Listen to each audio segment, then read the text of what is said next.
પાકિસ્તાની કલાકારોના પ્રાયોજિત વિરોધમાં દિન પ્રતિદિન નિવેદનો આવી રહ્યા છે। અભિનેત્રી પ્રિયંકા ચોપરાએ પણ પાકિસ્તાની કલાકારોનું સમર્થન કર્યું અને સવાલ ઉઠાવ્યો કે ફક્ત કલાકારોને જ કેમ બલીના બકરા બનાવવામાં આવે છે।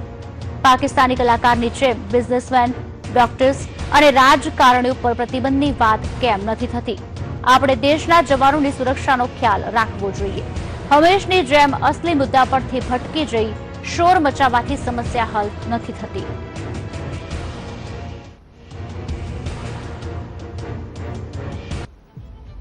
પાકિસ્તાની કલાકારો પ્રતિબંધનો મુદ્દો નથી।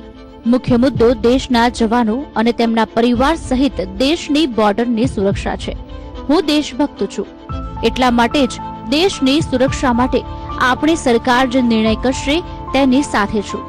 પરંતુ સાથે સાથે મારું માનવું છે કે અભિનેતા એવા લોકો નથી જેણે કોઈનું કશું બગાડ્યું હોય। આપણા દેશમાં રાજકીય મુદ્દા પર અભિનેતાઓ અને કલાકારોને ઘસેડવામાં આવે છે। અમારી સાથે આવું શા માટે થાય છે? બિઝનેસમેન, ડોક્ટર, નેતાઓ સાથે શા માટે નહીં?